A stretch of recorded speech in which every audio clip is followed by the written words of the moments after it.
जाई रहे, धीरे धीरे जाई रहे द्वारिकापुरी धामा, गाते चले मन में हरे कृष्ण रामा।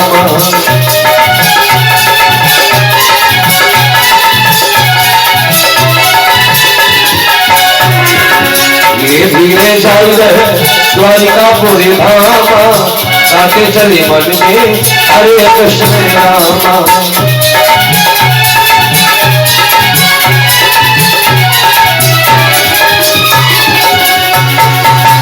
ऐसा संकेत मिलता है भगवत प्रेमियों, सुदामा जी का शरीर इतना जर्जर हो गया है, पैदल भी चला नहीं जा रहा है। भगवान कन्हैया ने देखा हमारा बचपन का मित्र हमें मिलने आ रहा है, उसके शरीर में इतनी सामर्थ्य नहीं है जो पैदल हमारे पास तक आ सके। एक बगीचा में सुदामा जी विश्राम कर रहे थे, बढ़िया हवा चल रही है तो सुदामा जी सो जाते हैं। भगवान कन्हैया ने गरुड़ वाहन को भेजा, सोते अवस्था में सुदामा जी को उठाया और द्वारिका नगरी के किनारे लिटाया। सुदामा जी की जैसे आंखें खुली तो सुदामा जी ने देखा, कहा जहां पर मैं लेटा था वहां पर लोग नहीं थे, भीड़ भाड़ नहीं थी, मैं पता नहीं कहां आ गया हूं। लोगों से जानकारी कर रहे हैं तो हर जगह की भाषा अलग अलग होती है। जैसे अपने यहाँ इधर उधर कहते हैं, हम लोग बदायूं की तरफ जाते हैं तो वहां इधर उधर नहीं कहते हैं, वहां कहते हैं अल्ली पार पल्ली पार, ऐसे कहते हैं। तो ऐसा संकेत मिलता है भगवत प्रेमियों। वहां के लोगों ने कहा, पंडित जी द्वारिकापुरी है, इस नगर का नाम द्वारिकापुरी है। तो सुदामा जी ने, उनको नहीं मालूम यहाँ है को छह बोलते हैं। सुदामा जी ने कहा, हमको द्वारिका छह से मतलब नहीं है, अरे उस द्वारिका से मतलब है जिस द्वारिका में कृष्णुआ रहता है, कृष्णुआ। तो लोगों ने कहा, पंडित जी कैसे बतलाए रहे, सही सही बतलाओ। तो कहा, उनको कृष्णुआ नहीं कहा जाता है, वो तो द्वारिकाधीश है, यहाँ के राजा हैं श्री कृष्ण चंद्र महाराज। तो सुदामा जी ने कहा, अब वो चाहे द्वारिकाधीश बन गए हो, बचपन में तो हम लोग साथ साथ में खेलते थे तो उनकी तो सुबह उठ करके हम पिटाई करते थे, अब द्वारिकाधीश बन गए हैं। अच्छा, उनका घर कहाँ है? तो भगवान कन्हैया के जो नौकर हैं वो कोई गंवार थोड़ो थे, सब पढ़े लिखे होशियार थे, तो सभ्यता से सब बात कर रहे हैं। आजकल तो कथावाचक लोग झांकी में दिखाते हैं, वो द्वारपाल सुदामा जी के ऐसी टक्कर मारता है, सुदामा जी 2-3 कला खाए जाते हैं। गांव वाले कहते मजा आ गया देखो कथा में। हम कहते हैं ऐसे लोगों से, हमारे हिंदू समाज में जितना हमारे देवी देवताओं का अपमान हो रहा है इतना और किसी धर्म में नहीं होता है। चाहे सिख ईसाई मुस्लिम धर्म कोई हो, उनके भी देवता हैं, उनके देवी देवताओं की तुमने झांकी नहीं बनी देखी होगी, देखा कभी? अपने हिंदू समाज के हम लोग भोलेनाथ की पूजा करते हैं। सावन के महीने में देखो यहाँ इस मल्लावा से सांक नहीं मिलेगी निकलने की, इतनी भीड़ हो जाती है। और हम लोग भोलेनाथ को नचाते हैं, नचाते हैं। जो लोग भोलेनाथ का अभिनय करते हैं, भोला बने बने दारू पी लेते हैं, भोला बने बने सिगरेट पी रहे, पढ़ते ज्ञान करे, कितना अपमान। हम लोग भगवान कन्हैया राधा कृष्ण की पूजा करते हैं और उनको ही हम लोग नचाते हैं। ये अपने हिंदू समाज में देवी देवताओं का अपमान होता है। इसलिए मैं सभी माताओं बहनों से बुजुर्गों से कहूंगा, आप लोग इसका बहिष्कार करिए। हमारे जो संत हैं, बड़े बड़े कथावाचक हैं, वो अभियान चला रहे हैं। कथा के मध्य में ये ऐसा नाट्य कार्यक्रम नहीं होना चाहिए। आप अलग से अपना करिए, कोई बात नहीं है। आजकल कथावाचक विद्वान बैठा है, हंस रहा है, अब वो तरफ पर नाच रहे हैं। समाज के लोग बड़ा खुश, कहते बहुत बढ़िया प्रोग्राम हो रहा है, ऐसा प्रोग्राम हमने कभी देखा ही नहीं। तो ये मेरा निवेदन है, अपने हिंदू समाज के देवी देवताओं का अपमान नहीं करना चाहिए। सुदामा जी को वहां अपमानित नहीं किया गया। वहां जो पहरेदार हैं सब पढ़े लिखे हैं, सभ्यता से बात करते हैं। पंडित जी आप कहाँ जाना चाहते हो? तो कहा हमारे बचपन के मित्र हैं द्वारिकाधीश जो आपके राजा हैं, मैं उनसे ही मिलना चाहता हूँ। विद्वानों ने लिखा वहां की बहुत बढ़िया व्यवस्था है।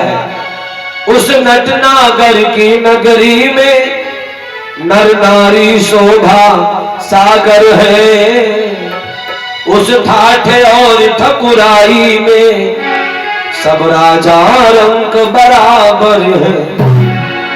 सुदामा जी ने देखा ऊंची ऊंची दुकानों पर बैठे हैं साहूकार, जहां चलता है एक एक पल में लाखों का कारोबार। जहां जैसे ही गेट पर पहुंचे पहरेदारों ने देखा, निवेदन किया मैं राजा से मिलना चाहता हूं। तो पहरेदारों ने कहा पंडित जी बस 2 मिनट रुकिए, अभी हम राजा से पूछ के आते हैं।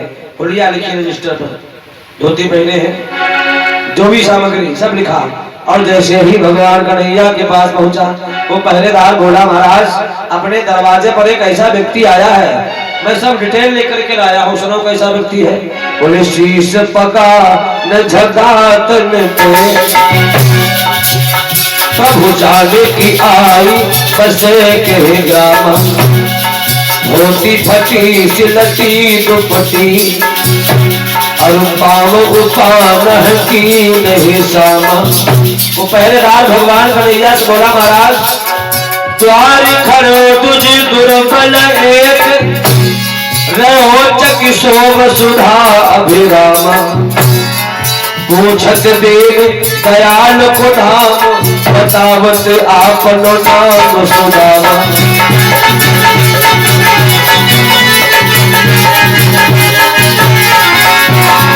पूछत दीन दयाल को धाम बतावत आपनो नाम सुदामा।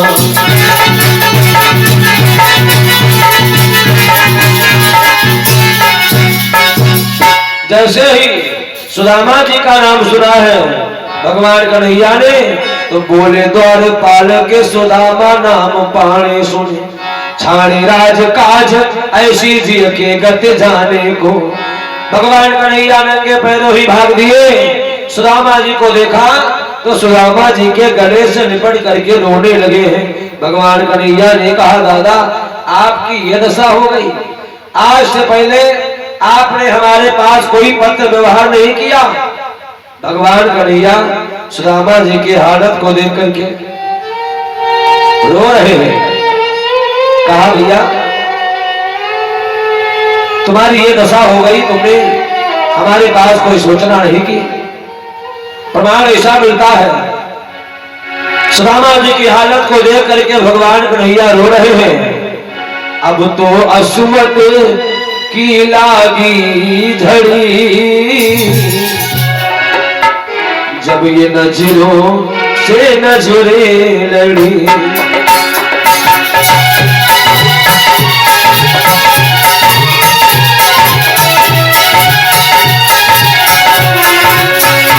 अब तो असुमन की लागी घड़ी, जब ये नजरों से नजरें लड़ी।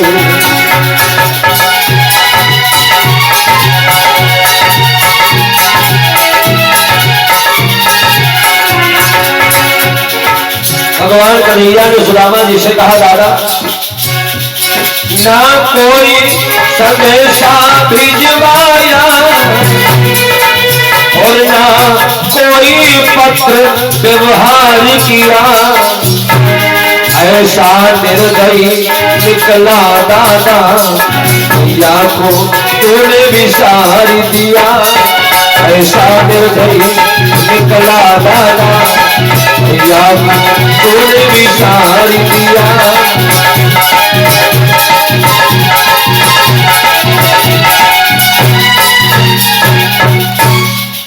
ऐसा निर्दयी निकला दादा भैया को तूने विसार दिया। प्रमाण ऐसा मिलता है। भगवान कन्हैया जैसे ही सुदामा जी को राजमहल में लाए, राज सिंहासन पर बैठाला, रुक्मिणी ने कहा देखो हमारे महाराज को, हमारे स्वामी जी को दुनिया में कोई मित्र ही नहीं मिला, ऐसा मित्र मिला है। इसको राज सिंहासन पर बैठा दिया है तो पूरा सिंहासन ही गंदा कर दिया, ऐसा संकेत मिलता है। पैरों में कांटे लगे हैं, ऐसे बेहाल बिमाइन सोपग कंटक जान लगे पुनि जोए। भगवान कन्हैया ने कहा दादा हाय महादुख पायो सखा, तुम आए इतन कितने दिन खोए। तो देख सुदामा की दीन दशा, करुणा करके करुणा निधि रोए।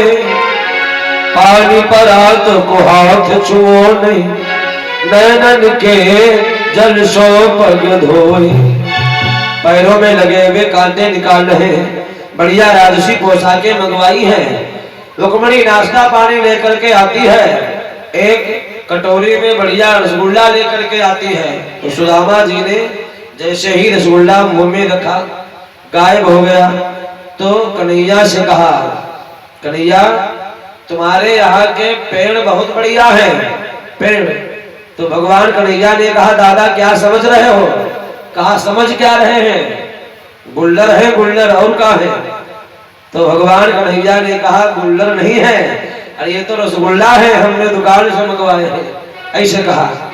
तो भगवत प्रेमियों बहुत बढ़िया खाने पीने की व्यवस्था है।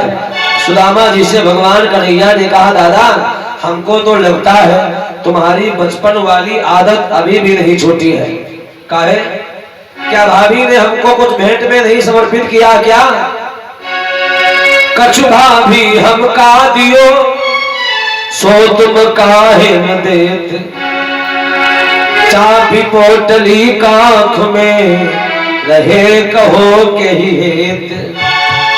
ऐसा संकेत मिलता है। भगवान कन्हैया ने देखा सुदामा जी शर्म के मारे, वहां तो वीआईपी से बढ़िया व्यवस्था है, अब वो चावल पुराने कपड़े में है, सोचा हमारी तौहीनी हो जाएगी तो उसे छुपा रहे हैं। भगवान कन्हैया एक कमरे में ले गए, दादा एक कमरे में चलो, वहां कुछ तस्वीरें लगी हैं, तस्वीरें देखो किसकी तस्वीर है। कहा ये राम जी की है, ये उनकी पत्नी सीता की, भरत की, मांडवी की, शत्रुघ्न की, सुतकीर्ति की, लक्ष्मण की। ये किसकी तस्वीर है? इतने में याद नहीं रहा जिस बगल में पोटली दबी थी, धोखे से वो भी हाथ ऊपर उठ गया तो पोटली नीचे गिर जाती है। भगवान कन्हैया उन चावलों को चावने लगते हैं। श्री कृष्ण जी के द्वार मिलने सुदामा जी आए।